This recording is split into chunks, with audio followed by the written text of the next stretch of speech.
Before coming to York, Rukmini was a postdoctoral researcher at the Center for the History of Emotions at the Max Planck Institute for Human Development.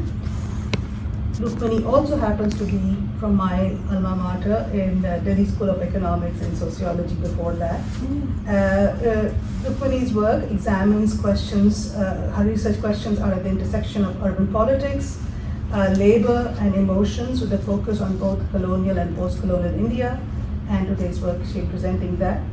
Her first monograph, published in 2022 by Cambridge University Press, is called In the Shadow of the Mill, Workers' Neighborhoods in Ahmedabad, 1920 to 2000s. The book analyzes urban change through the prism of everyday political practice and property relations in the Indian industrial city of Ahmedabad. I'm not sure if you're going to talk about a new work, but she's working on a new book project with a historical ethnography of working class intimacy, conjugality, and domesticity in 20th and 21st century India. She has a long list of publications. Her research has appeared in the International Labour and Working Class History, and a German one which I can't pronounce, and a recent edited volume on Feelings and Work in Modern History, Emotional Labour and Emotions about Labour. And I'm very grateful for Professor Raju Das to come on board as a discussant.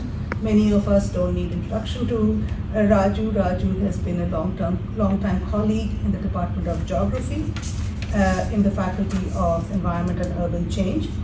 Raju's work focuses on the relations between politics and economics, both theoretically and in the context of geographical context of India. He writes about class relations, nature of capitalism, the state, poverty, uneven economic development, and the nature of neoliberal agriculture and industrialization, fascistic tendencies, and progressive social movements, mostly in India, I think, right? And he has a long list of publications, and some of his recent work include critical reflections on economics and politics in India, a class theory perspective, and the political economy of New India. Thank you so much, Raju, for coming on board. And with that, I would invite Rukmini to take the stage. So, if you haven't seen it, I can just pass them along.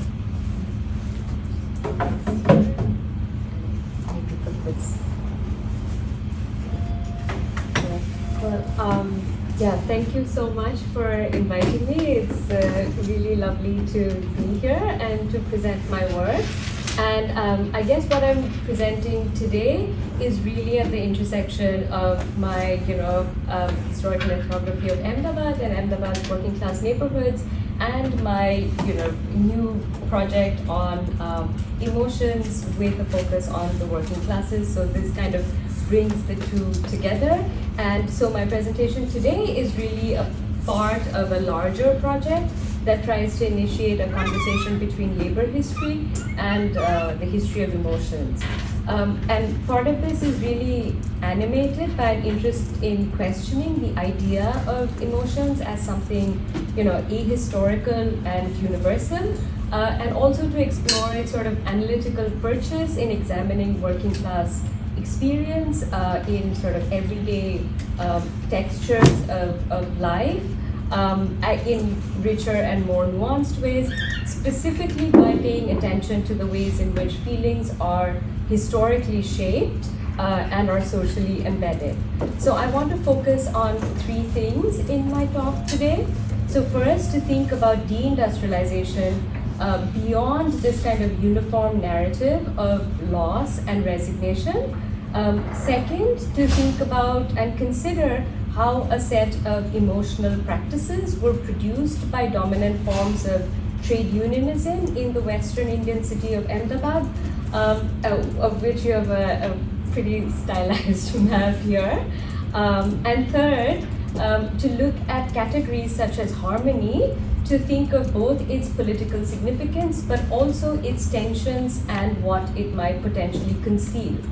So this is really about the later half of the 20th century, starting in the 1980s, which marked the beginnings of a really debilitating process of industrial restructuring that shaped working lives in Ahmedabad. This was, of course, part of a broader movement of deindustrialization that unfolded across India. And deindustrialization in 20th century India has followed a somewhat divergent trajectory from similar phenomena globally, right? So instead of marking a transition to a sort of so-called post-industrial society, deindustrialization in India precipitated the displacement of workers from, large, often formal sector factories or workplaces to informal, poorly paid and precarious work arrangements. So this did not so much mean, capital flight to other locations with cheaper reserves of labor, but rather it implied a dislocation of sites of industrial production and a very pervasive restructuring of employment regimes. Recent scholarship on deindustrialization has shifted from a focus on its sort of political and economic causes to a consideration of its social and cultural meanings. So within this framework, deindustrialization is viewed as a dynamic sort of emotional and affective process that shapes memory and animates notions of class and community. And I really draw on this body of scholarship by placing emotions quite center stage in my examination of Ahmedabad's process of deindustrialization. So, and what this kind of approach allows me to do is to trace in some ways the heterogeneity of experiences of workers facing and navigating industrial restructuring and casualization, and it does complicate this often uniform narrative of loss that dominates, accounts of deindustrialization. So in doing so, I consider the history of deindustrialization as an ongoing process rather than as a discrete event. So to use Alice Ma's term, a kind of process of industrial ruination. And to do this, I outlined the kind of wide and very variegated spectrum of feelings that are tied to the changing dynamics of work. So in this, I do make an attempt to kind of trace the interactions between structural transformations and individual subjectivities, and also address the sort of social, political, and spatial underpinnings of the feelings and emotions that kind of emerge with this process of deindustrialization. So just to give you a sense of what Ahmedabad is like and its industrial landscape, so from 1861, when the first textile mill was established in Ahmedabad, the city acquired a reputation as the Manchester of the East. So mill chimneys and workers' neighborhood kind of bloomed in a crescent, and you see the shaded light blue section along the eastern banks of the river Sabarmati. At its peak, there were 63 composite textile mills operating, employing roughly, over 150,000 workers daily. Ahmedabad's mill workers, though they were living and working in distinctly trying conditions, were amongst India's best paid industrial workers. The 1980s, however, marked a period of social and economic upheaval in Ahmedabad, along with these large-scale mill closures, which resulted in over, more than 100,000 workers losing their jobs. The city also witnessed long periods of caste and religious violence. The responses to deindustrialization in Ahmedabad appeared to be quite dramatically different from those, say, for example, in Bombay or Mumbai, which was undergoing an acute period of industrial crisis at roughly around the same time. So while textile mill workers in Bombay banded together for an 18-month-long strike against factory closures, even in opposition to the stand taken by their representative trade union, militant collective action in Ahmedabad was missing. And in fact, contemporary observers of this period saw the workers of Ahmedabad as docile. So in order to understand this representation of Ahmedabad's workers and the sort of connected emotional registers that emerged, we must begin by examining the dominant, if not really hegemonic, conceptualization of working class politics in the city. So the industrial belt of the city, again, this, the shaded blue area, had long been the stronghold of the Gandhian labor union, the Textile Labour Association, or the TLA, and its political ally, the Indian National Congress. So the story of Ahmedabad's mills and those who worked in them were inextricably tied to the story of the city's main trade union. And to grasp the emotional dynamics of deindustrialization, it is really to the TLA that we must first turn. So the TLA, or the Textile Labour Association, was born of Gandhi's first political fast in 1918, and it established pretty early on, by the early 20s, at the forefront of the labor struggle. And this is a move that other scholars have also pointed out was something that was quite actively encouraged by industrialists.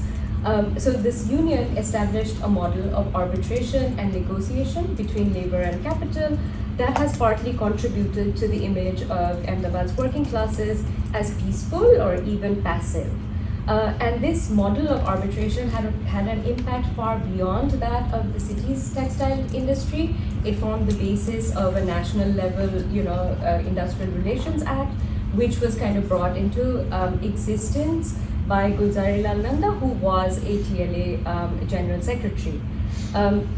So the militancy, the union did emerge out of certain moments of militancy, was gradually replaced through the 1920s and 30s by an unwavering commitment to arbitration. And this commitment did not sway even during the sort of deepest moments of crisis of the textile industry.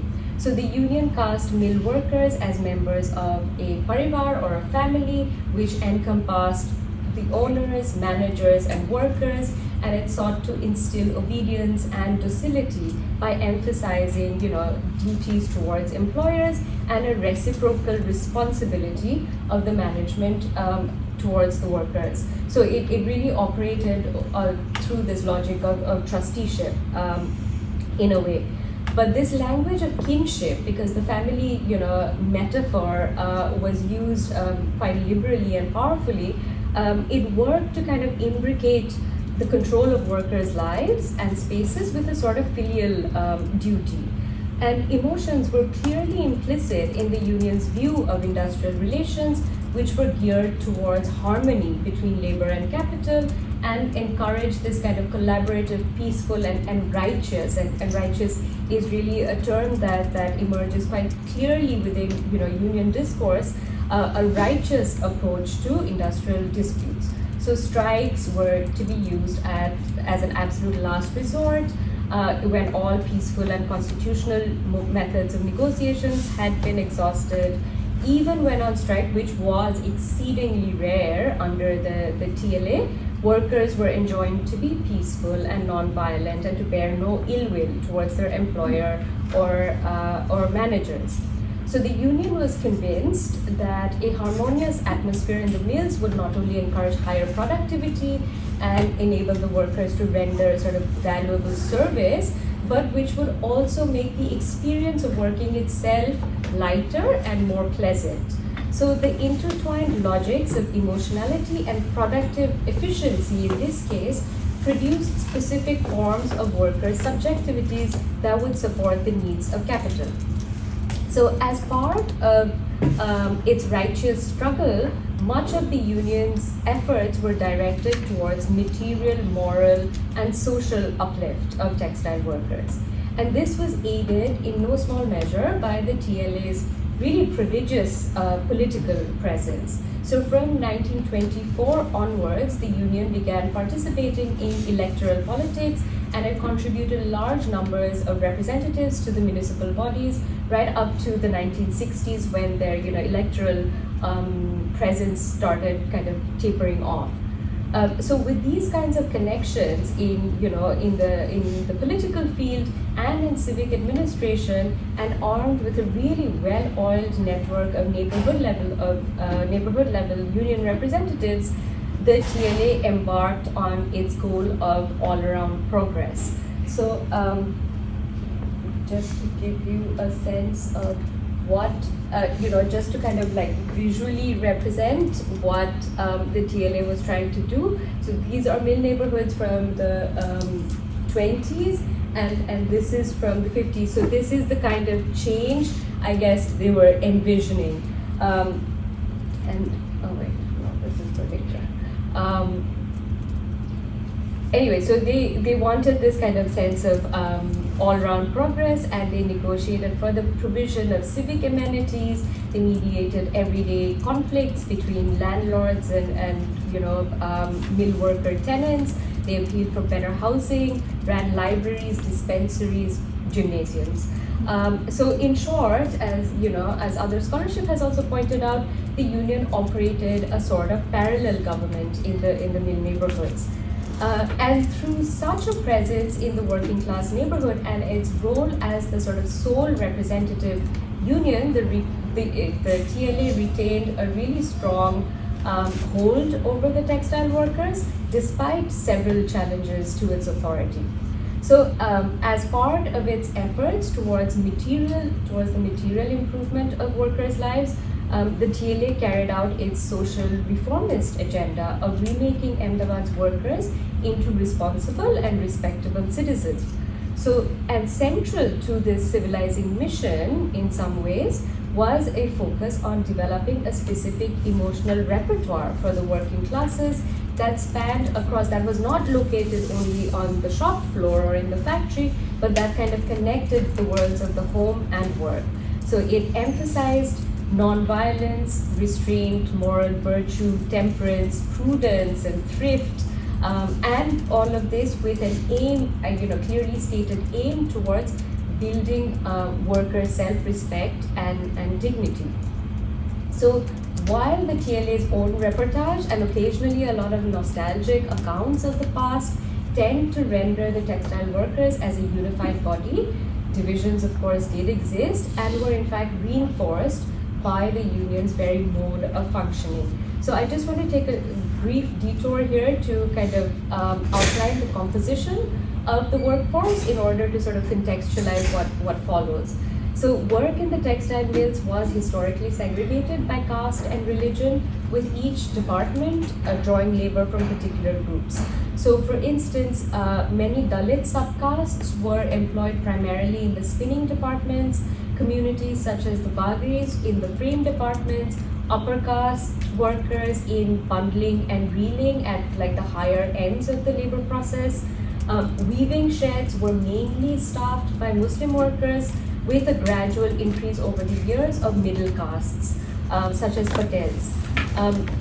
And among others, Marathas and Kolis also formed, a fair proportion of the workforce. So while there were changes to this kind of caste-based occupational groupings in the textile mills, much of this earlier segmentation persists and in fact was strengthened by the fact that the TLA structure was as a federation of various departmental unions, and by its very mode of organizing, by which different departments would were really quite insular in their union activity as well.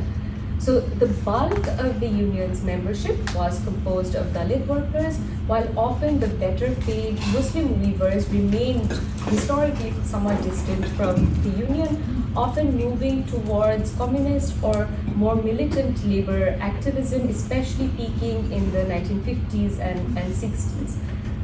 And this constellation, of course, of caste, community, and often regional ties also resulted in somewhat heterogeneous workers' settlements, right? So workers lived in poorly serviced, what are called chawls, but these forms of, industrial housing that emerged mainly in large part in many industrial cities. And for the better part of the 20th century, Dalits and Muslims, the two groups in very broad categories that dominated mill work in Ahmedabad, lived in very close proximity. Now, women workers had also had formed a considerable portion of the workforce in the early decades of the 20th century. So they, comprised about 15% of workers in the 1920s and had been whittled down to less than 3% by the late 70s, early 80s. And the TLA also actively encouraged women to withdraw from wage labor and supported the rationalization or the retrenchment of women workers by promoting an ideology of feminine domesticity that called for women to emotionally and materially sustain the home.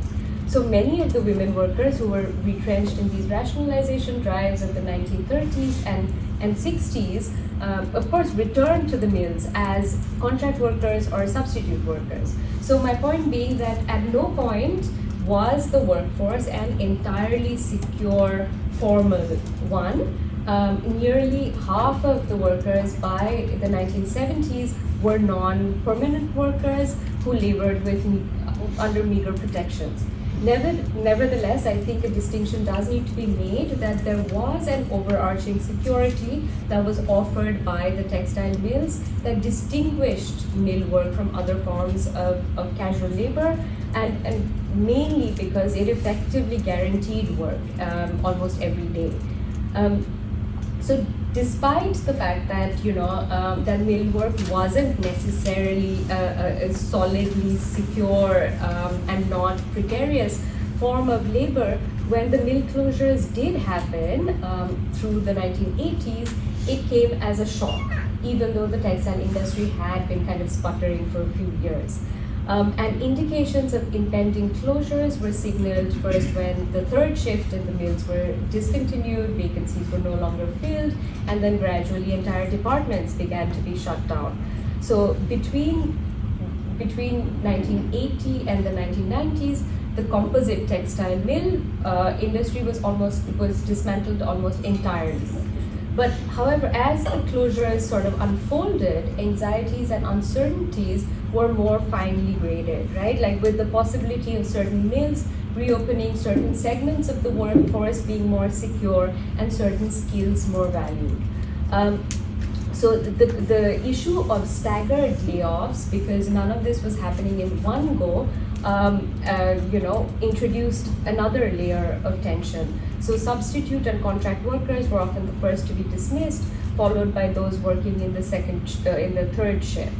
So with the very survival of the composite mill in doubt, additional pressures were placed upon the work process and production units. So contemporary news accounts from this period suggest that while spinning departments remained reasonably profitable, the costs incurred by weaving departments were partly responsible for the textile crisis. So some mill owners at this point indicated that mills could be reopened if the weaving departments were scrapped. Some, for instance, retained only the spinning departments, liquidated their weaving, processing, and other units. So the sort of differential anxieties and apprehensions were generated by one's place in the hierarchy of work, and they were often articulated at this point in the idiom of caste and religion. The Muslim workforce in the textile mills had been gradually shrinking, and the weaving departments were being increasingly staffed by middle caste workers. And Muslim mill workers clearly linked in their narratives from this period, clearly linked community identity to occupational vulnerability as they negotiated the sort of ruptures that were created by the mill's closing. Similarly, Dalit workers also recognized stigmatization and discrimination and increasing sort of occupational and work-based precarity as stemming from their caste position. So despite the Textile Labour Association's public posturing of intra-caste unity, forms of untouchability persisted historically in the establishment of separate drinking water facilities and rest spaces, among others. Technological changes that sort of impacted the spinning departments in particular affected both Dalit workers and women workers more deeply. So the tensions over industrial restructuring and shrinking mill employment expressed in terms of community indicated deepening schisms between various groups of mill workers, and such concerns really tied together questions of work segmentation experience of systemic prejudice, and the sense of discrimination that often marked working lives. Simultaneously, because this is, like there is this sense of, the Ahmedabad's workers being so passive and docile, there was, of course, a pervasive sense of anger and betrayal that surfaced against the TLA. The union had retreated from taking any kind of militant stand and concerned itself with appealing to principles of trusteeship. So, social activist Manishi Jani's contemporaneous fact-finding report on retrenchment, which included a series of interviews that were conducted with former mill workers, commented on the union's attitude during this period. So, and I quote, "They believe the textile industry is one big family. The mill owner is the head of the family while the worker is the younger brother. And that is why the worker must request the family head with folded hands. And if he's not satisfied, he should seek help from Sarkar Mai Baap." So referencing the union's well-established emotional repertoire of harmony, such commentaries foregrounded the practices of supplication and paternalism that marked the TLA's relationship with both the state and with capital. So the union at this point, and I am quoting from various oral sources, was deaf and dumb, busy trying to persuade the workers not to wash dirty linen in public by getting excited and angry. So the union stand was perceived by retrenched workers as suggesting that they remain peaceful and starve, and reinforcing widely held assumptions that the workers of Gujarat are mild-mannered, peace-loving, and not struggle-minded. So the TLA really did appear as the weak point that the workers were dealing with. So emotions, or more precisely, the appropriate way of feeling in the face of extreme economic crisis, emerged as the site on which workers and the union were pitted against each other. And indeed, more recent work has pointed out that militancy was one of the grounds on which right-wing labor mobilization has occurred in Gujarat. So the disillusionment with the TLA's response was exacerbated again by rumors circulating around the union's complicity in the closures. Workers' concerns about impending mill closures were dismissed by the union. So the union did not just take a merely passive position in the face of mass retrenchment, but was actively involved in the corruption and the sort of deal-making that surrounded mill closures. And these the workers' feelings of discontent were not just directed towards the union, but were also aimed at broader institutional structures that they had so far been part of. And it was under these circumstances that there were several dramatic and public acts of protests that were led by new unions that had been formed under the Sangh Parivar umbrella. These protests, one of which included a sort of mass suicide attempt, aimed at calling attention to workers' suffering and hardship, and aimed to articulate it in a really visible and public form. So this was an occasion for the BJP, newly formed at that point, to signal that they were listening. So Ashok Bhatt, who was one of the architects of the Gujarat Ahmedabad's BJP outfit, who orchestrated one of these protests, responded to Congress party leaders who dismissed the incident as a political stunt, that this will sound like a joke to all insensitive people, but for those whose kitchen fires are dead, this may mean many things. So the anger, resentment, and the sense of betrayal that former mill workers felt towards the union is perceptible even in present-day conversations about the past. So it was less of trade unionism and more of brokering deals, as Jignesh Bhai, one of a former mill worker, told me. But after the mills closed down, I quote, "Did workers die or did they become completely destitute? No, this didn't happen. We all went into different lines of work. Some got jobs in power looms and workshops, others started hawking or began petty trades like running phone booths and so on." So this shift towards informal employment, or the fall from paradise, as Jan Bremen in his magisterial work on Ahmedabad puts it, was accompanied by profound emotional upheavals. These neighborhoods became dull, and this is a word in English that was said to me. They became dull once the mills closed.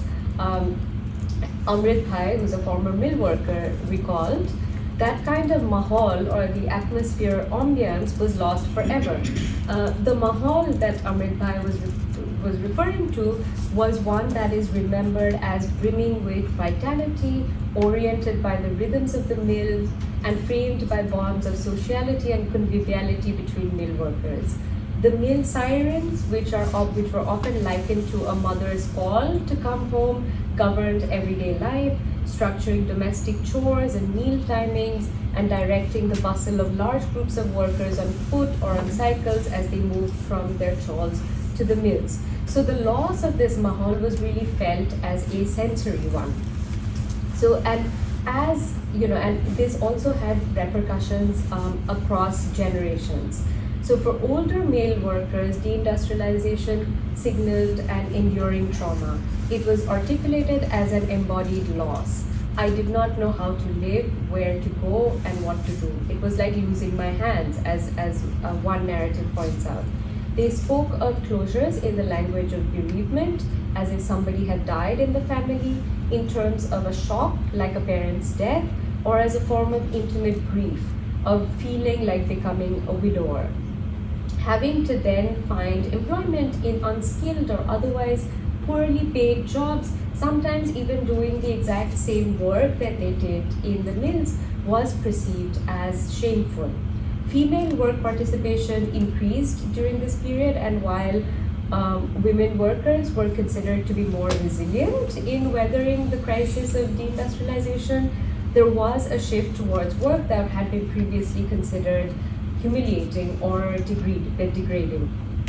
So in other contexts, scholarship on deindustrialization has shown that unemployment produced a crisis of masculinity and a loss of male pride.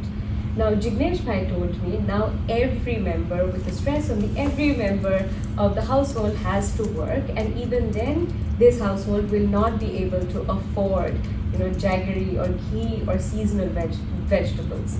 Jignesh Bhai's conversation betrays a nostalgia towards the past that is fairly common amongst older residents of the mill neighborhoods in particular. So in such recollections of life at the peak of the textile industry, the trope of the male breadwinner that Jignesh Bhai recalled was seen as a measure of a good life. So although women in the mill neighborhoods had historically been involved in waged work throughout, often in home-based, casual or contract work, there was a transformation in the dynamics of work following the mill closures. And the fiction of feminine domesticity and the sole male earner thus punctured unsettled notions of masculinity in this social milieu. So deindustrialization not only transformed employment regimes but also unsettled a way of life. The network of institutions that was largely mediated by the TLA, for example, access to credit, dispensaries, reading rooms, and all sorts of other sorts of institutional things were disintegrated. As workers turned to lower paying, more precarious jobs, there was a collective drop in the standard of living, which also had generational repercussions. So along with higher salaries in the textile mills, as Jignesh Bhai recounted, there used to be a lot of support for scholarships and so on, and mill workers' children benefited from this. So earlier with education, you could see the birth of a new middle class, and now this kind of upward mobility has become very difficult for the working classes.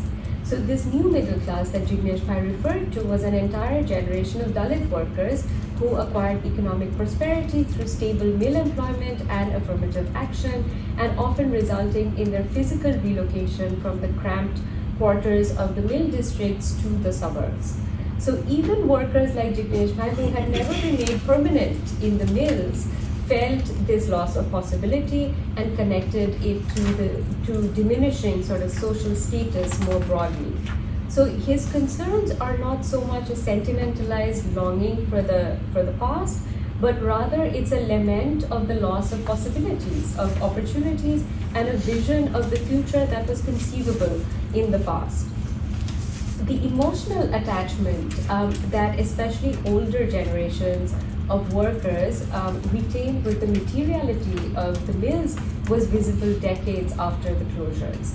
Mill identity cards were safely stored away inside trunks and cupboards and brought out, with much ceremony to show to researchers like me. As our curfew passes, which allowed mill workers mobility during intermittent periods of violence. So the mill compounds, whether they are desolate, wait, let me show you a picture of desolate. Whether they are desolate or rejuvenated, which is something like this, these are housing complexes. They remain part of the emotional geography of these neighborhoods. So Jivan Bhai, who is another former TLA representative and a worker in Saharanpur Mill Number 2, would etch out the contours of his spinning department onto the flattened, empty landscape, actually, as he recalled his work life. Other workers would conjure mill gates out of thin air as they outlined their daily commute to the mills. So this sense of place is one that is clearly grounded in the historical experiences of work and its everyday rhythms. Yet there were other ways in which the workers related to the spaces of the closed mills. The mill structures and the boundary walls were gradually dismantled as local residents combed through the mill compounds to forage bricks, scrap iron, anything really that could be used or sold. So the material remnants of the mills thus found their way into workers' everyday lives, into their housing, and formed a kind of tenuous safety net during the harshest period of the crisis. There was, again, a very fraught process of compensation. The textile mills had declared bankruptcy, and many of the mill lands were caught between competing claims, and the TLA, which was still like the primary, the sole mediator in all of these negotiations, was routinely accused of corruption. However, as compensation started trickling in, one of the first investments that former mill workers made was in housing. So against the backdrop of declining standards of living and this loss of social prestige that had followed the mill closures, new material practices kind of emerged, which can be read as carrying really profound emotional significance. So workers could, for the first time, afford to renovate their chawls. So on the foundations of the original low-roofed structures, 2 or sometimes 3 stories were added, walls were cemented, floors were tiled, and gradually other markers of relative affluence were added, attached toilets and bathrooms, a television, a fridge. So workers who had lost the social and institutional support afforded by employment in the mills had, as Jignesh Bhai put it, something to show for it. So the process of deindustrialization and the emotions that were embedded in it were not necessarily consistent, but rather they gave rise to spatially and really temporally contingent feelings of ambivalence. And coeval, as this is happening, as the mill industry is collapsing, there were tremendous changes unfolding in the political realm. The TLA's electoral presence had diminished considerably, and its political ally, the Congress Party, was also rapidly losing its grip on municipal politics first. And in the meantime, the nascent, Hindu nationalist Bharatiya Janata Party stepped up efforts to broaden its initial upper caste, middle class constituency. So in the wake of the caste violence of the mid-1980s, the BJP embarked on a nationwide effort to kind of embrace lower caste Hindus into a greater Hindu fold. BJP-affiliated trade unions proliferated across the state as the party aimed to reach the urban poor. And once the BJP entered the Ahmedabad Municipal Corporation in 1987, party officials opened local offices in the mill neighborhoods. So in this way, the party penetrated existing areas of urban sociality, the street life of the mill areas, the addas, historically forged and finessed by the TLA and its representatives. And at these, while the TLA was sort of embedded in this form of public life through its vast network of worker representatives, the BJP's initial mode of functioning relied really on an engagement of senior party members with local youth. So there was a new channel of proximate intimacy that was inaugurated, which offered closeness to political leadership and to state agencies. Beginning with widely established techniques of gaining neighborhood support, organizing health camps, distributing school supplies, the party moved on to incorporating young Dalit men into lower rungs of its leadership.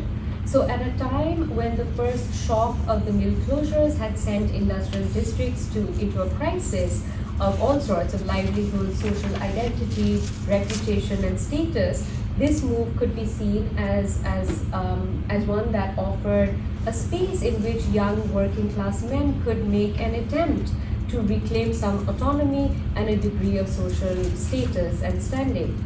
So the BJP's presence and success in the mill neighborhoods of Ahmedabad knitted together a range of sometimes complementary and sometimes contradictory sentiments. So these included specifically local and classed feelings of isolation from networks of political power and visibility, resentment as a form of perceived injustice against the TLA, and this feeling of being useless.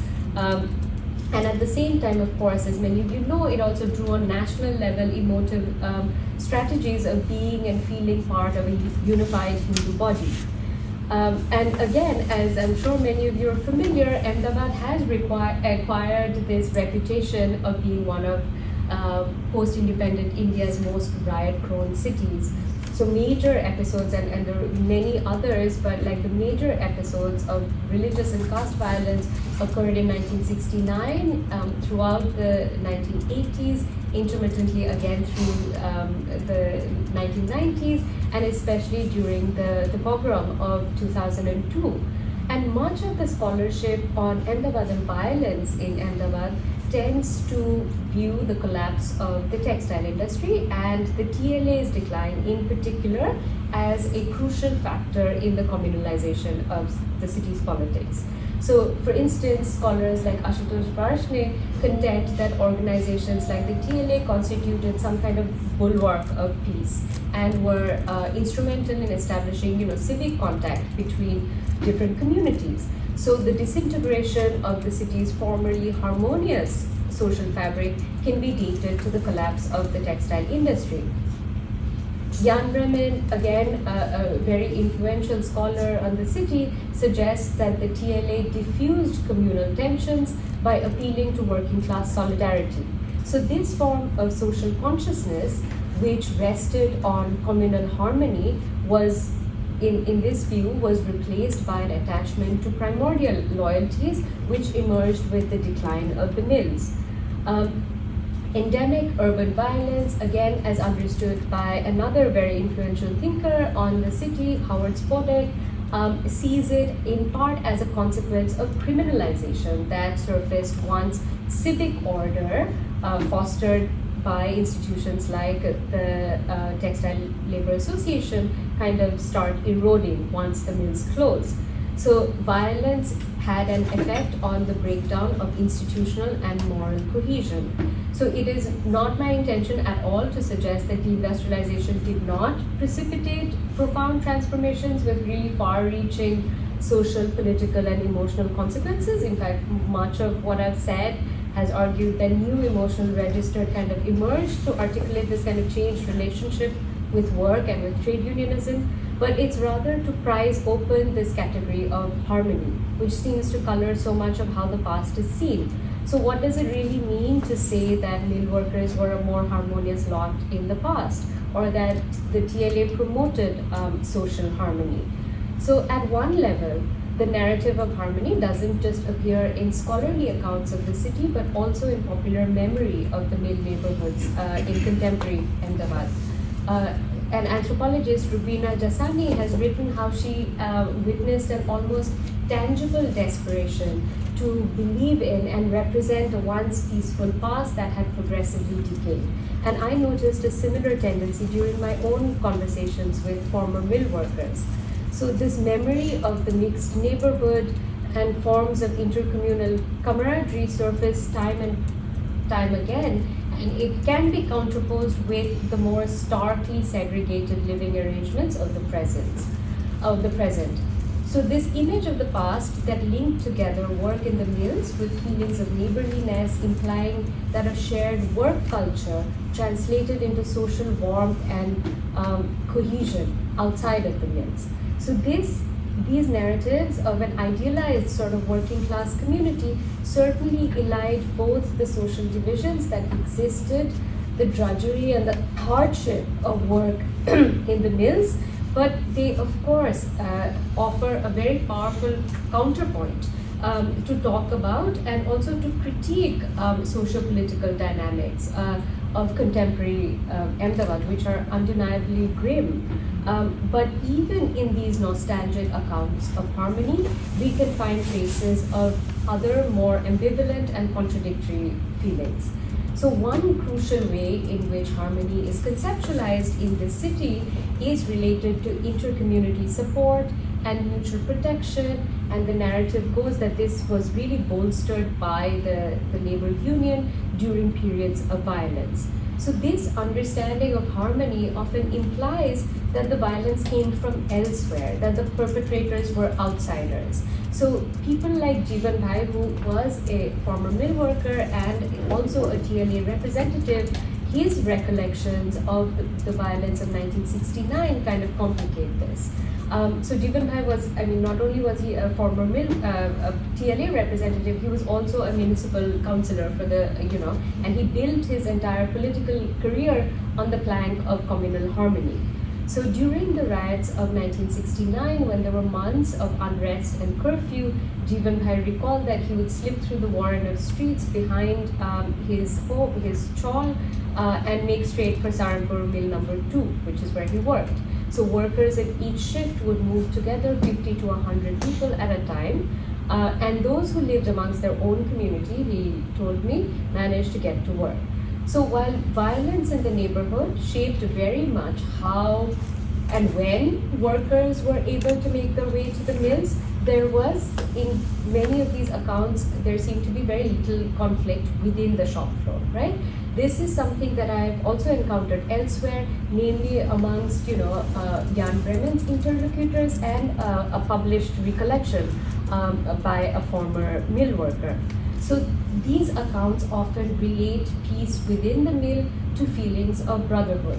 Jeevan Bhai, on the other hand, sees it as a function of distance, that their mill departments and our departments were separate. And he also presents an entirely different profile of the perpetrators. So these were local strongmen who were often his friends and fellow TLA representatives who cleared out, and again, like this is said with some bravado, entire neighborhoods of Muslim mill workers. And in 1969, when the violence happened, this was the first beginnings of a sort of communally charged spatial segregation that began in Ahmedabad.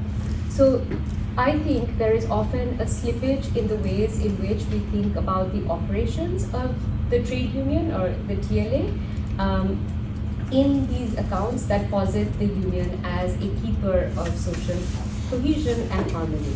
So in other words, accounts that suggest that the TLA's emotional repertoire that emphasized non-violence and harmony was not contested. So the TLA's extensive sort of apparatus of grassroots control was often buttressed by precisely the kind of unruly worker that it was publicly committed to sanitizing. So while the union urged the male workforce to be non-violent and respectable and prudent. Its actual operations on the ground depended on those who embodied fearlessness, aggression, the ability to inflict violence and to inspire respect.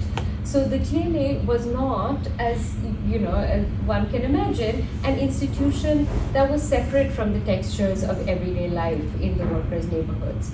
But if this was so, then the argument that harmony was something that the union fostered and disharmony or violence something external to it doesn't really hold. So indeed, in Jivan Bhai's recollections of the past, it is these feelings that are associated with a virile, aggressive and clearly and openly bigoted masculinity and the sort of social bonds that come with it that he highlights. So just to conclude, I want to just reiterate that this broad range of feelings that I've kind of outlined that followed the closure of the mills, that ideas or feelings of loss, betrayal, and despair were really framed by communally segmented structures of the work process. These feelings had a spatial location and a very deeply sensory dimension. And life in the mill neighborhoods that followed deindustrialization reconfigured many of these emotional practices by combining working class anxieties with Hindu nationalist militancy. So deindustrialization did not just manifest in emotions of loss and resignation, but in also rather complex and often troubling registers of feelings, right? So in sort of re-evaluating this nostalgic rendering of a harmonious past in the light of recurrent religious and community-based conflict, I suggest that harmony and its other or unity and disunity were really enmeshed even in the glory days of mill work. And as Ahmedabad remakes itself as India's first heritage city, there have been renewed efforts to preserve its industrial past. So mobilizing nostalgia to memorialize and really to aestheticize the city and its mills, I think runs the risk of erasing the kinds of violence and dispossession that has marked the city's 20th century history. So that's it. Thank you all for listening.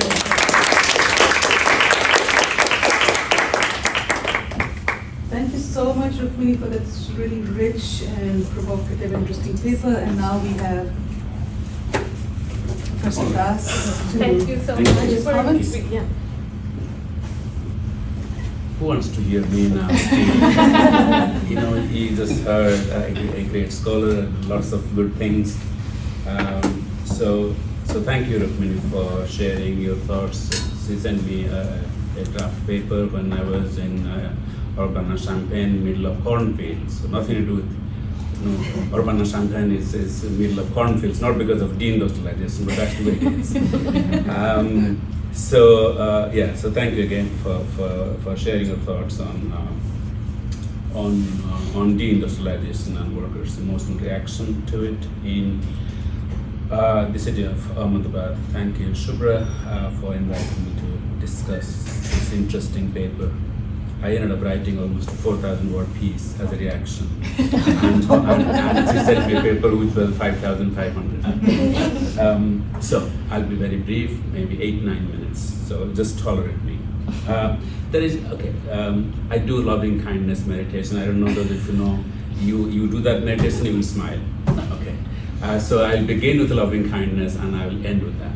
Because emotions are extremely important, and that's a practical lesson from her piece, apart from intellectual thing. There's a lot to like in Rukmini's discussion, both in the written form that you have not seen and also in terms of what she presented. Given my own little interest in political economy of capitalism, I don't know how many years, I've spent 25 years now, and having finished a little book, by the way, shameful, no, it's not self-published. The book is called Dialectics of Love and Lying. So the book talks about the cultural contradictions of capitalism which discusses, among other things, how modern society, the society we're living in, is turning to afflictive emotions such as hatred instead of love, which is nourishing. I mean, what is life without love, really? Anyway, but I'll come to love in a minute. Therefore I could relate, because I just did this and so on. I could relate to many of the things in a very positive way that's said in the paper and just now. Therefore, I actually experience happy emotions once again, happy emotions. What I'll do in the next 4, 5, 6 minutes is just reiterate some of the things that she just said, and then ask a series of questions which are of two types. I don't know when people come to give talk at the colloquium in geography sometime, and they meet with me in the during coffee hours. Sometimes they will come and whisper in my ears, "We have heard that you ask very difficult questions. Would you not please?" I feel very embarrassed. So sometimes I just keep quiet. Then I'm asked afterwards, "Why are you so quiet?" And sometimes when I ask difficult questions, "Why are you asking so difficult questions?" Well, that's my job. It's out of loving kindness, by the way. Okay, so Rukmini shows that deindustrialization in India's Ahmedabad city, which I have not been to, but I'd love to, led to large-scale job losses, informalization, casualization, etc., which in turn produced a set of emotional reactions from workers in the form of, for example, to quote her, widespread despair, anger, and frustration, unquote. She says the emotional implications of the mill closures were felt across generations. For older male workers, deindustrialization signaled an enduring trauma. That's her word, trauma. It was articulated as an embodied loss. As she just said, workers spoke of the plant closures in the language of bereavement and loss. These are very strong emotions. The mills had provided a possibility of upward mobility to some people, at least, because of employment, wages, etc. With the mills closures, however, many workers lament, this is to quote her, lament the loss of possibilities, unquote. Loss, again, feeling of loss. Having to then find employment in unskilled or otherwise poorly paid jobs was perceived as shameful. That's her word, shameful. Well, that's what she learned from workers. Many workers have retained an emotional loyalty to the materiality of the mills. Mill identity cards and curfew passes have been stored away inside trunks and cupboards and brought out with reverence to show researchers the mill compound remains a part of the emotional geography of workers' landscape. It is admirable that, ontologically speaking, Rukmini adopts something about dialectics, maybe not consciously, but a very important part of the dialectical approach, which is processual and interactional. So let me just give you a little bit of evidence. But also in the process, she does two other things. She relates social structures to the individual, and she relates the material to the cultural. This is not an easy task to do. So, but let me emphasize what I said. Her approach to life, to workers' life at least, is processual. It's process-based. So here is an example. She emphasizes deindustrialization not just as a thing, or what David Harvey calls permanence, buildings and roads and railways, etc. Not just as a thing. Of course it is a thing, because plants were there and not there now, changes in the built environment, these are things. But what she's saying is very interesting, or what she's implying. I'm sure she's saying, I can say that. She emphasizes how deindustrialization is not just a thing, but it's a process. So let me quote her, just in case you might think I'm imputing my thought to her. She says, quote, "The history of deindustrialization is an ongoing process associated with the variegated spectrum of feelings that are tied to the changing dynamic of work. Through this, she teases out, quote, the interaction between structural transformations and individual subjectivities, unquote. Look, this is an ambitious project. I mean, I have not read the book, but there is a lot of stuff there. A part of this processual approach is, my paycheck comes from geography, anyway, so unevenness is very much, Trisha is here, unevenness is in our blood. So, what did I say? Anyway, just don't worry. A part of this processual approach is her thinking about how processes are uneven. So unevenness is very much a part of her thinking. But this unevenness of processes, such as workers' reaction to plant closure. But its unevenness, again, she has a very concrete and complex approach to unevenness. There are at least two things I could think about sitting in the middle of cornfields. Uneven across social groups. For example, Muslim weavers turned to the communist unions, but the majority did not. So you say militancy was uneven across different groups of people, but something else. Workers' militancy, she says, is uneven temporally as well, historically. So there is a dual approach to unevenness in society. So unevenness temporally. For example, the initial militancy of the workers later on turned into a business-friendly, soft unionism. So she shows that the union, which is a material form of workers' consciousness, she didn't put it, I'm just putting it, but she would not disagree. The union is really a material form of people's consciousness. So she shows that the union, a material form of workers' consciousness, became a fetter, a shackle, a fetter on the development of that consciousness. For example, this is a quote, the union cast the mill workers as members of a family, parivar or family, encompassing the owners, the managers and workers, etc., and sought to instill obedience and docility in them by emphasizing their duties towards their employers, unquote. The union was convinced that a harmonious atmosphere in the mills would make the experience of working itself, quote, lighter and more pleasant, unquote. Look, lighter and more pleasant. Thus, the intertwined logics of emotionality and productive efficiency produced worker subjectivities in support of capital, she says. These are quotable quotes, by the way.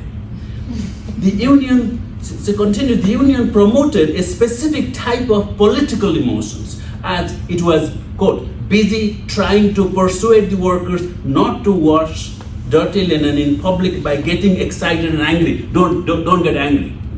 Don't get angry. The failure of the original dominant union, TLA, created an opportunity for a right-wing union to emerge. I have nothing in common with BJP or RSS or this right-wing stuff. I hate them. I just absolutely hate them in public. Right-wingers are most blatantly anti-workers, and yet they could demagogically demonstrate their worker friendliness to spread their influence. I mean, they will be the least worker-friendly people on the planet. The right-wing union also made use of a range of sentiments or feelings. So these included specifically local feelings of isolation from the networks of political power, resentment against the existing dominant union, the TLA, and feeling useless. You are useless, feeling useless. So you see, the right-wing union made use of some political emotions. It also drew on national level emotive strategies of being and feeling part of a unified Hindu body. You know, I could just go on. I told you, I ended up writing a 4,000 piece, word piece reaction. So this is overall a very, very good piece. I'm very thankful to Shubhra for asking me to say a few words. But I have a few questions, and please, I hope nobody would take offense, again with loving kindness. Just for further discussion in a very comradely way. And the questions are in two groups, very quickly, in 1 minute, maybe 2 minutes. One, the first set of questions is about the concept of emotion and the approach that she's taking. First of all, what is emotion or emotional? What is it to be distinguished from? If I want to define this book, I have to say, what is it that book is, but the chair isn't? If I don't do that, then I don't know what this is. So what is it to be distinguished from? Usually, I did a bit of neuroscience because I do that for understanding human love. Usually, emotion is distinguished from cognitive thought, rational or irrational. But emotions also have to be distinguished in terms of personal emotion and political emotion. They're not necessarily the same thing. So what is common to all the different types of emotions Rukmini talks about? For example, feeling useless, feelings of isolation from the networks of power, being and feeling a part of Hindu society, frustration, anger, harmony. These are examples of emotions he talks about. But what is common to all of this? Basically, what is emotion? And how is emotion related to and different from thought? Consciousness. Consciousness both in terms of class consciousness and trade union consciousness, etc., etc.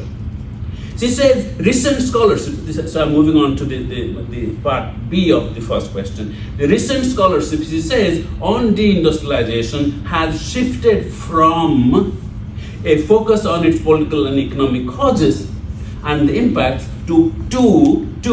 so from political economy to a consideration of its cultural meanings, unquote. Oh, my eyes and ears really stood up a little bit when I read that. And she situates her work in relation to this shift. She thinks her work is a part of this shift. But why this shift from? Development of capitalism in Russia, Lenin, 1899. You want to hear about class hatred, class anger, etc.? Go for it. Just read it. Capital Volume 1, 1887. Mental agony, degradation, all those emotional reactions. Besides, these people are very angry with us. They think professors are stupid people anyway. That is anger. So you see, political economy always talks about emotions. Why this shift? Who told you there should be a shift? So why not a broader political economy that does discuss the materiality of lives as she does actually, as well as the cultural and emotional aspects which it does. So there is no shift from and to, etc. It is political economy. So in fact, as Marx and Lenin and so many people, they talk about class anger, class hatred, mental agony, mental degradation, all kinds of things. And by the way, in our own brains, neuroscience teaches us, the neural areas which are responsible for emotions are not too far away from the neural areas that are responsible for rational thought. They are closely connected. I'm actually bloody angry with this fascistic stuff and with capitalism and with everything. And without that anger, I cannot really explain how I could write a little something or whatever little I do. So the emotions are very important, but why shift from this to this? It's part of political economy. Okay, that's enough. But then there is a practical question. If we say there should be a shift from political and economic stuff to emotional, what are the new implications for workers' organization of this supposed shift in scholarship on deindustrialization towards a consideration of cultural meanings of deindustrialization? What does it mean practically? My second series of questions, I promise I will finish in 50 seconds. If the unions, this is a series of practical questions, I'm just curious. If the union supported mill owners, why did the mills close? Why did workers, the rank and file members, not fight to stop the plant closures? Why was it that the union had retreated from taking any kind of militant stand? Why did the communist union not mobilize the rank and file members against plant closures? Emotions of anger, etc., in the face of extreme economic crisis emerged, as he says, as the site on which workers and the union were pitted against each other. Okay, that's what he says. But why did the union win? Did it have to win? What explained the popularity of the right-wing union? She says, life in the mill neighborhoods following deindustrialization reconfigured workers' emotional practices. combining working class anxieties with Hindu nationalist militancy. But exactly how? This is a very interesting point there. Maybe we didn't have the time to explain, but I'm very curious. So here is Professor Ejaz Ahmed, who says that lumpen elements, unemployed, underemployed type, the lumpen elements in the working class, because they are not a part of any stable workforce, have little sense of self-worth. When there are hundreds of thousands of people without any self-worth as an emotion, they are available, as Ahmed said. So these are the people who have a propensity towards criminality. And do you know what's the most criminal of political groups in India, etc.? It's the BJP. So they have the propensity towards criminality, which is used as a tool by the right-wing leaders. She actually talked about criminalization a little bit. So I was just very curious, was this observed really? Do you think Ejaz Ahmed is actually pointing out something? The connection between the reserve army, plant closure, etc. on the one hand, and the propensity towards criminality, which is then used by these absolutely demagogic groups of people called RSS, BJP, whatever it is. By the way, if there are some students who are for pro-BJP, etc., just I don't care. But anyway, there was okay. My final thing. She said something very interesting. There was very little communal conflict within the shop floor. This is a very interesting observation. But she explained it, but I wasn't quite sure I understood. This is a very interesting observation. But my question is really why? A lot of communal tension outside, but not on the shop floor. Why? So let me end with my note of loving kindness again. I loved everything, and you are a great colleague, great scholar, and we wish you a lot of good luck with your future work. Thank you.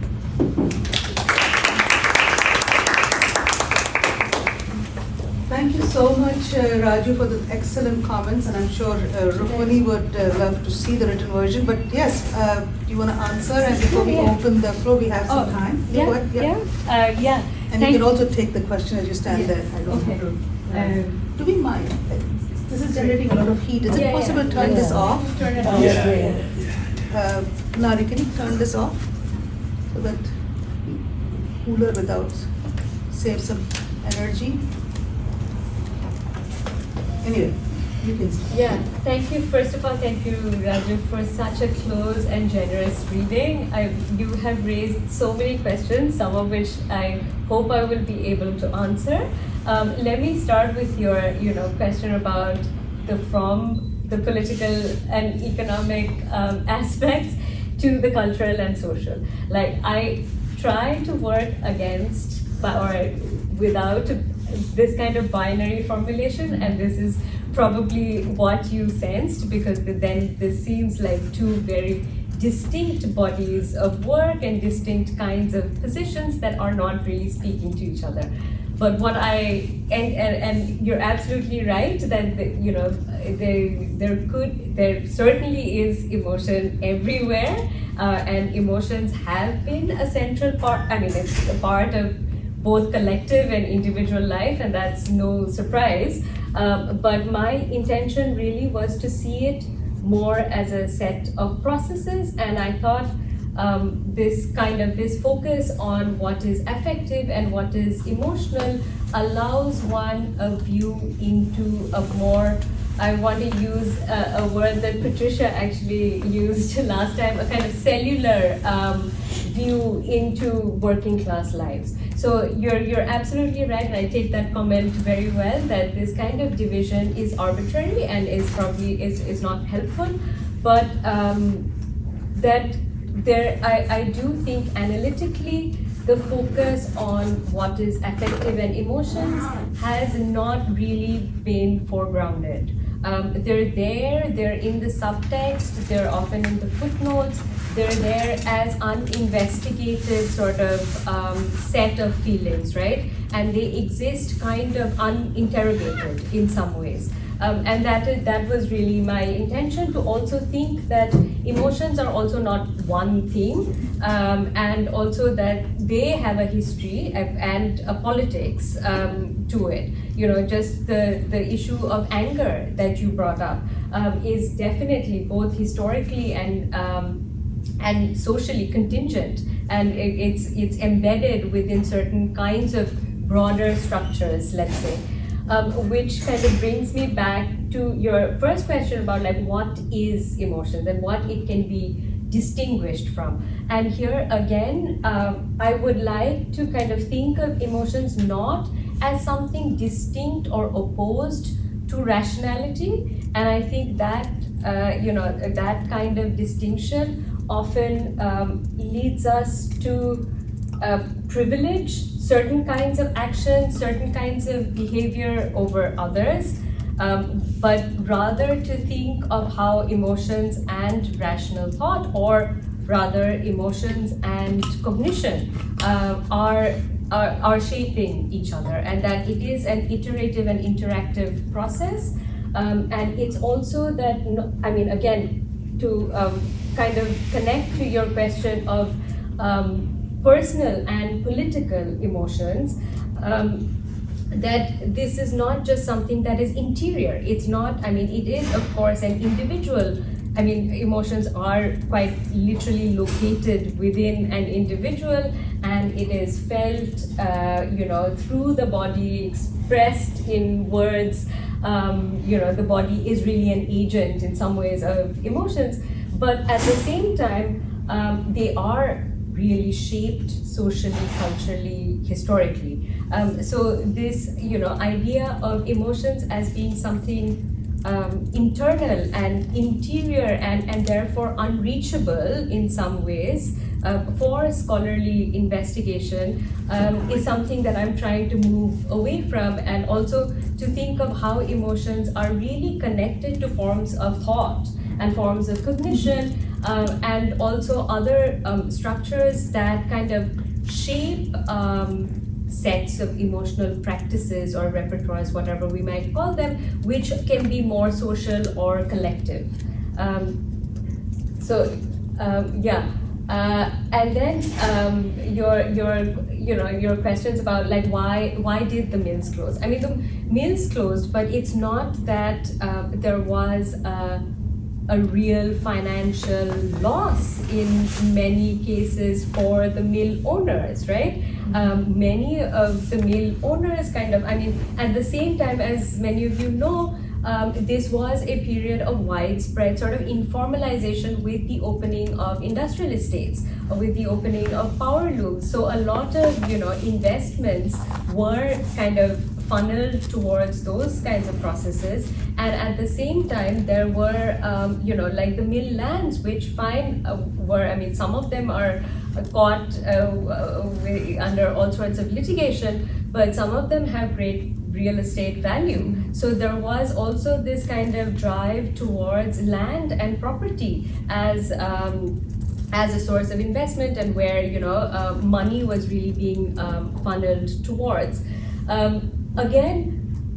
About like why did no militant action take place? There were individual, so that's the thing. There were smaller protests, there were hunger strikes, there were different ways of adapting to this, but there was never a sense of collective militant action. And partly it was really because the TLA was the only representative union, and that kind of militancy and also, like all other unions, especially in Ahmedabad, had been dismantled through the 60s. And there were very actually quite powerful Congress Socialist and communist unions. There were also, the Dalit Panthers who were very active in the mill neighborhoods.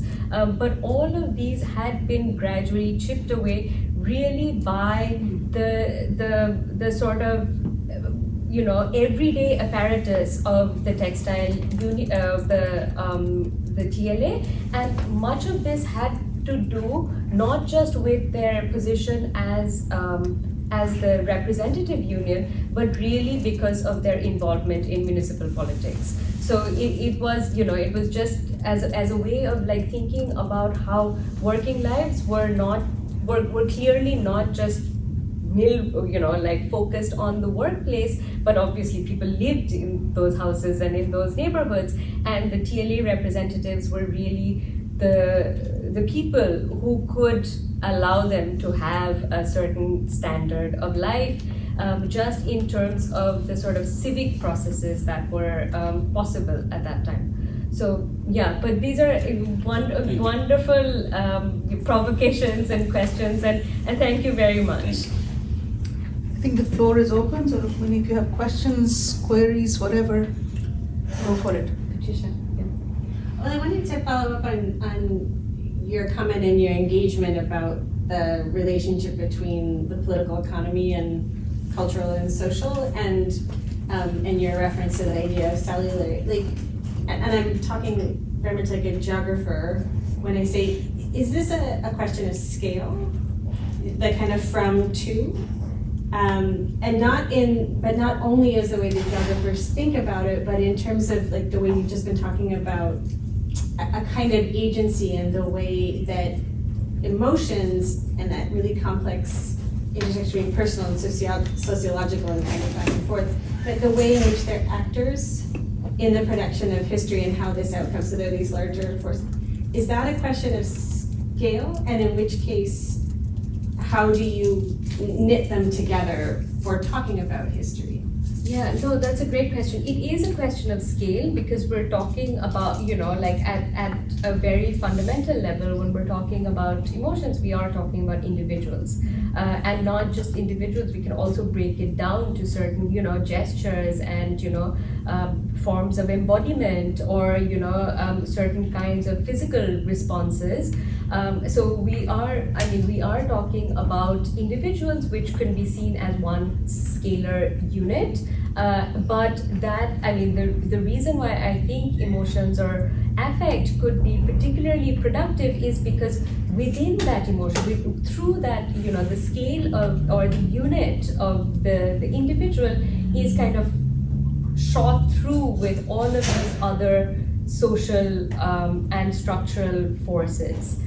So I think the way that I would see it, and the way that is most, makes most sense for me to work, is to see the individual really as constituted by all of these various factors, and that is where all this knitting could possibly happen. Yeah. I was struck by your emphasis on the neighborhood as well, and and that geographic space that seemed to contain most of the lives you were talking about, rather than the city, even though the city is also its own important context there too. Yeah, so so again, starting with the individual, this really is a work, scale is really important in thinking about this, because one can think of the individual as really as constituted by all of these forces, of course, and as the sort of node in which many of these, threads kind of come together.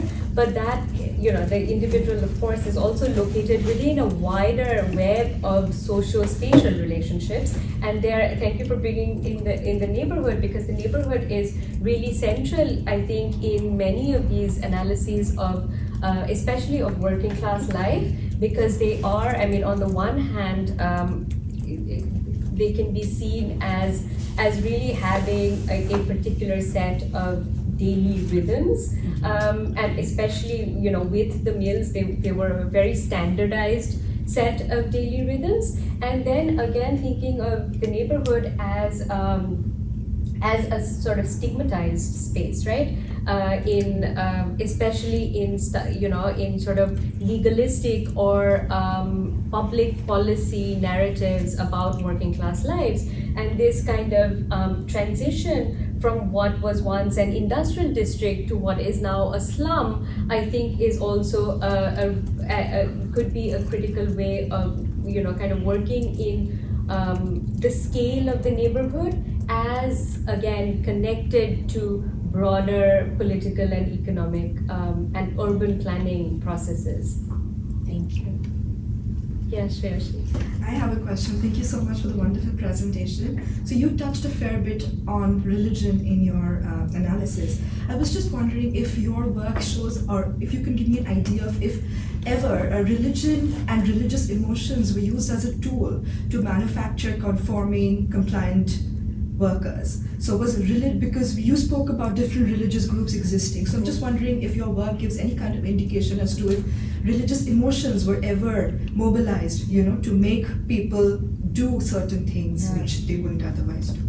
Yeah, no, that's a great question. I think the clearest example would be, the formation of the Textile Labour Association, which was deeply, Gandhian, and therefore also mobilized a lot of, sort of Gandhian religious rhetoric around the ways in which, like the ideal worker was thought of, what forms of behavior they must practice. And that set of issues that emerged with the formation of the union. But again, I don't want to speak too much on this, but of course, like with religion being such a such a contentious and political mode of mobilizing, there have of course been in recent years where religion is used to create different kinds of, again, working class subjectivities, but that are very clearly in the sort of communitarian mode, right? So yeah. Thank you. Thank you so much for this. So many questions. I don't know much about the literature, but this is just so much to think about. And in response, what you said was what became quite, apparent and interesting is that how this is a register which we don't normally tap into when we think about industrial labor, working class politics. This is the question of emotion that you said is kind of embedded, hidden, and it comes out in particular classed, gendered ways. So I think your invocation of this emotional geography, I thought was just brilliant. What I was particularly taken up by the way in which the idea of harmony and has played out in so many ways through the 20th century India, and in the face of the backdrop of disharmony which has pervaded. So there's a kind of a dialectic which Raju is referring to. There's a constant contradiction that harmony is being invoked. My question is actually, and speaks to my perhaps not knowing enough about this, that you mentioned that Ahmedabad, a particular city, Gandhi's city, a particular kind of anti-British mobilization, and which is kind of comes out as a docile duty to be harmonious and ensure productivity, versus Bombay, which has a very different history of workers' movement and fairly militant, I would say, and TLA being a particular kind of articulation of that. I was wondering, what this docility, could you link it to Gandhian strategies? Is it, what happened to other movements? What is the way in which Bombay mill workers or unions had a different politics? Because it was those are strike-ridden landscape for decades, whereas Ahmedabad was a different landscape and different emotional geography. So I was thinking, what do you attribute this docility or the notion of duty and harmony to? It's absolutely, because it was two things. Of course, Gandhi was very, very influential in the setting up of the union. The union was also first founded by Ansuya Sarabhai, who's the sister of one of the most prominent mill owners of the time, and the sort of, and Ahmedabad's history, especially in the early 20th century, was very much connected to, between mill owners who were often from sort of traditionally powerful communities, and also had a lot of marital and kinship relations amongst each other, but who were also very important and prominent in civic politics. So there is a whole sort of enmeshing of different of the same people across different sort of situations or nodes of power. And this idea of docility was really, I do relate it very much to early Gandhian principles of non-violence and of cultivating a certain kind of ethos that the working class was meant to embody as this, as at the forefront of Indian labor mobilization. But to come back to think about your question on strikes, I mean, it's not as if strikes didn't happen. There were many lightning strikes, especially during the interwar period, which was a pretty volatile period anyway, across industrial cities. But there again, like TLA did work as strike breakers. Again, in the 1960s, there was a really powerful movement that kind of connected a lot of anti-TLA, and it was a sort of ragtag band of dissenting unions, but it became very powerful, and they did have like a massive strike. But again, it was the TLA that really actively kind of started breaking down their organizational basis. And part of the reason why they could do it and they were so successful is because of how embedded they were in the neighborhoods. And because where in Bombay, especially, the neighborhood was really seen as a site of workers' mobilization, right? Like as where like other unions could kind of exist in outside of the workplace. But in Ahmedabad, like the two spheres were so deeply connected and connected mainly through the question of urban belonging and the kind of claims they could have on the city, where the route for most of the 20th century was through the union. Interesting. Michelle? I love this. This is a really fun project. I'm really excited. And I really like, looking forward to reading the book, but I really like the way you historicize emotion, and you talk about it as iterative, but changing over time in these ways, but also show us how the production of emotion is so operative, it's so powerful in these spaces. So then it made me think with this, I guess, two sides of questions. Like, if this feeling and experience of harmony, or this ideal of harmony, it seems it's operating both at the affective level within people and how they relate to each other, but also perhaps at a discursive level or maybe it's intentionally used as a most. So part of me wondered that when the right-wing unions come in, how do they respond to a sense, either to a past sense of harmony or an idea of harmony, or do they do so explicitly, or do they respond to a sense of nostalgia, right? Like, are either of those things becoming operative in this space? And then, is there explicit work within the TLA on, you say they're explicit moral projects of the TLA. Are they explicit affective, emotional projects too? Like, is there any internal reflection that this is what they're doing as they're putting it together? With the Gandhian history of it, it would seem like serious possibility for that kind of reflection happening as they're doing it. With the right-wing unions, I have to say, did not, like, they were, it was a whole range of unions that kind of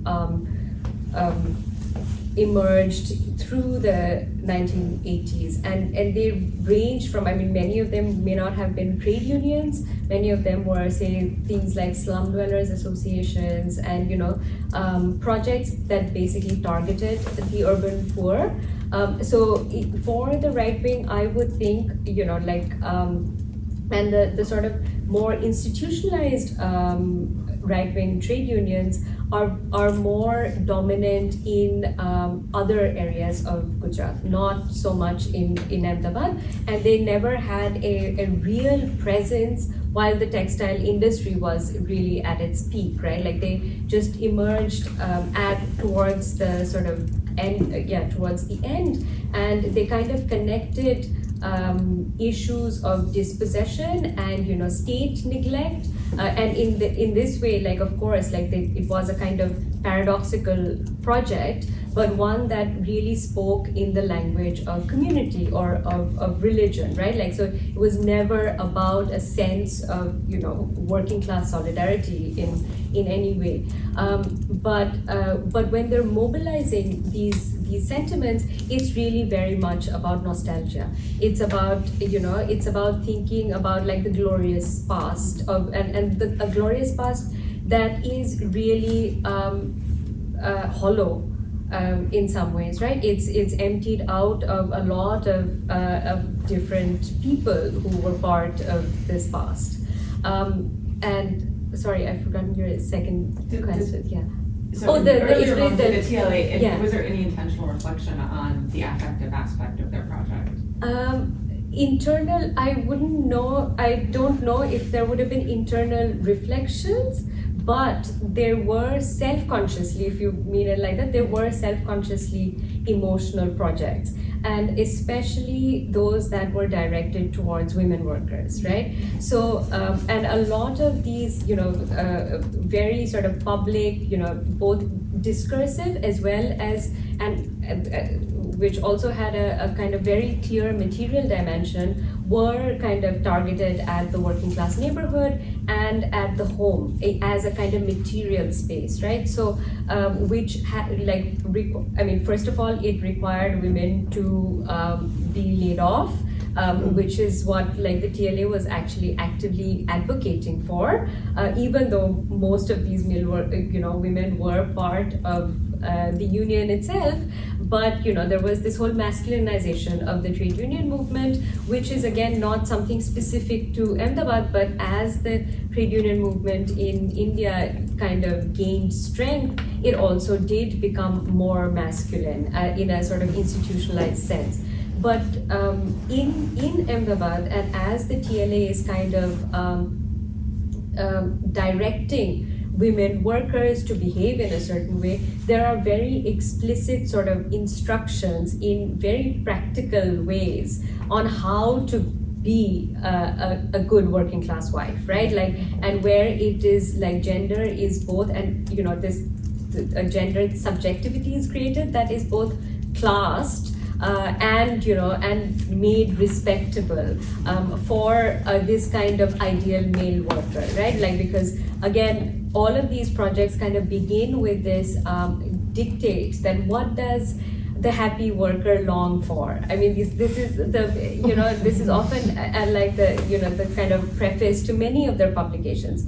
He wants a stable job, he wants a happy home, he wants good food on the table, you know, and also, and then it follows like how to do all of these things and what are the sort of, you know, everyday practices which require both a sort of not training, but like a production of a certain kind of person, a gendered person, and a production of a certain kind of emotional style to be able to support this. And I think that like if we were to think of it like even more expansively, it included practices like housekeeping, you know, thrift and budgeting, you know, like planning meals, taking care of, you know, like making sure that children are not in the mills, because that was another, even though Ahmedabad did have one of the more sort of social welfareist industrial spaces with, you know, hospitals and creches and things, but of course there was always this kind of representation of the working woman as someone who was negligent and careless, and that is what they were really clearly trying to reshape.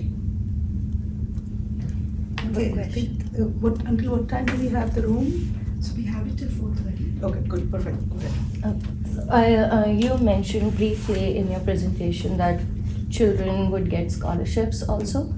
So I was wondering, in the publications that that were generated for wives and family members, was there any specific publication targeted towards children, like how to orient them to become better middle class workers in future?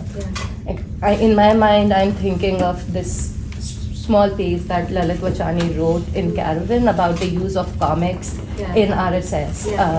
And I was also thinking about how like Amar Chitra Katha started on this notion of what emotions to suppress towards the longer goal of rationalizing unification.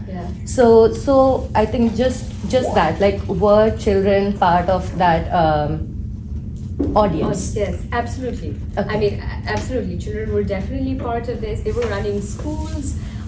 They were, in fact, I mean, and in this way, like, let us also, I mean, the TLA did have a very vibrant sort of neighborhood infrastructure in place, right? But all of them did kind of create a certain kind of worker. So the TLA had, you know, like they ran hostels, they ran schools. They also had, you know, like, you know, in their publications, there would be, you know, there'd be competitions and drawing competitions and, you know, things on Gandhi Jayanti or things on around Independence Day, all of which are modes of training people how to feel a certain way, right? So, and for girls, they again had, like, you know, so this was also, education was also obviously gendered. So they had a different set of skills that they were kind of promoting and training them in, you know, the usual, like sewing was one which I did, yeah. Yes. Thank you so much for that rich work. I'm also really looking forward to reading your book now. I was wondering, this is such a fascinating, like the Labor Association and Ahmedabad, such a fascinating, also a locus where Gandhian politics and Hindu nationalist politics come together, and both Muslim and Dalit laborers are envisioned to be important players in the long-term politics, and how it pinned out, especially like based off of your work. Do you think what can we learn about this interaction if we could think of it, and if maybe it's not a fair question, but could we think of it as a microcosm, and are there any lessons to be learned about this interaction in India? Well, I mean, that's a really loaded question because, like, Ahmedabad has been seen by others as really like a shock city for India, you know, as kind of foreshadowing many of the things that have happened nationally. So I don't know what exactly we could learn from this, but I do think it foretells, and it kind of, it is a kind of experimental space in some ways of you know, processes and things that could at some point be more national. But that reminds me, I think Raju asked me about, like, you know, like what are the modes of labor organizing, or, you know, that could come out of this like in practical terms, like what emotions could do. And I think there, I find a lot of the work of Black feminists to be really powerful. The idea of love and care as something that it has a political meaning, and that can, you know, create spaces of solidarity. So yeah, like a focus on emotions. I mean, like anger, of course, is a really powerful way of critique. But that anger also needs to be, I think, like located within a larger framework, perhaps of care, that can lead to better possibilities than we have at the moment. So, On that hopeful note, thank you so much,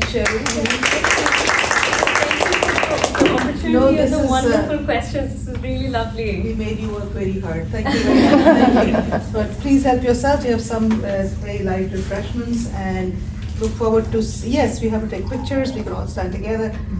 Please do return for our next round of talk by Mona Pan, which will be on Kashmir.